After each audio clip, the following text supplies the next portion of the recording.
किट्टू अपनी बाइक पर सवार होकर गैरेज की ओर बढ़ रहा था। वह अपना दिन का काम खत्म कर चुका था और अब वह अपने गैरेज में कुछ नया जोड़ने के लिए जा रहा था। उसका गैरेज शहर के बाहर था, जहां दिन भर बहुत सारी गाड़ियों और बैलगाड़ियों की मरम्मत होती थी। यहाँ का माहौल हमेशा ही हलचल से भरा रहता था और किट्टू ने इस गैरेज के साथ कई सालों से अपनी जिंदगी बिता दी थी। वह इस गैरेज का मालिक था, लेकिन उसे यह नहीं पता था कि इस गैरेज में जो कुछ हो रहा था वह उसके लिए खतरनाक साबित हो सकता था। जैसे ही किट्टू गैरेज के पास पहुंचा, उसे कुछ अजीब महसूस हुआ। आसपास के लोग जैसे उसे देखकर डर रहे थे और कुछ लोग तो उसकी ओर इशारा कर रहे थे। क्या हुआ? किट्टू ने एक व्यक्ति से पूछा। उस व्यक्ति ने बिना कुछ बोले सिर झुका लिया। किट्टू ने फिर सोचा कि शायद कुछ परेशानी है, लेकिन उसने ज्यादा ध्यान नहीं दिया और गैरेज में दाखिल हो गया। गैरेज के अंदर का माहौल भी कुछ अजीब सा था। मैकेनिक काम में व्यस्त थे, लेकिन उनके चेहरों पर एक घबराहट और डर था। किट्टू ने एक मैकेनिक से पूछा, क्या बात है, सब ठीक है?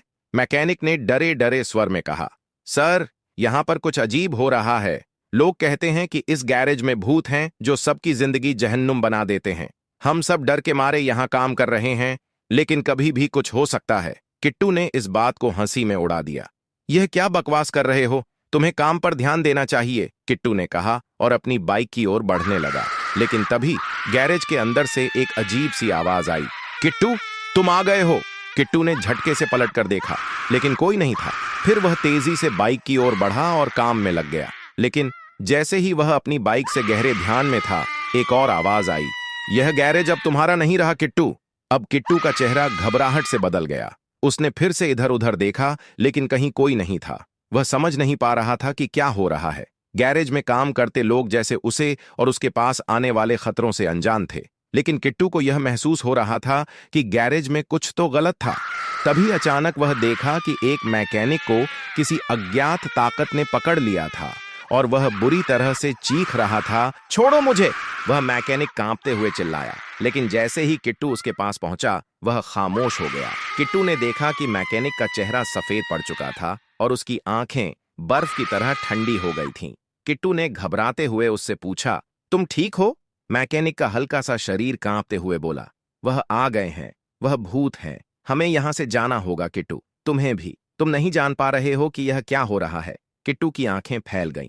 वह घबराया हुआ था, लेकिन उसने खुद को संभाला और बोला, भूत? ये क्या मजाक है? लेकिन अंदर से उसे भी ऐसा लगने लगा था कि कुछ तो गड़बड़ है। उसने अपने मोबाइल से गैरेज की लाइट्स को चेक किया और देखा कि लाइट्स का स्विच काम नहीं कर रहा था। अचानक गैरेज की छत से एक डरावनी हंसी सुनाई दी। वह देखता है कि गैरेज की दीवारों पर अजीब सा धुआं फैलने लगा था और एक डरावनी आकृति सामने आई। किट्टू का दिल तेजी से धड़कने लगा। वह अब पूरी तरह से घबराया हुआ था।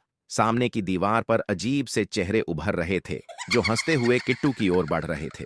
उनके चेहरे इतने भयानक थे कि किट्टू का कदम रुक गया। वह सोचने लगा कि क्या अब वह बच पाएगा?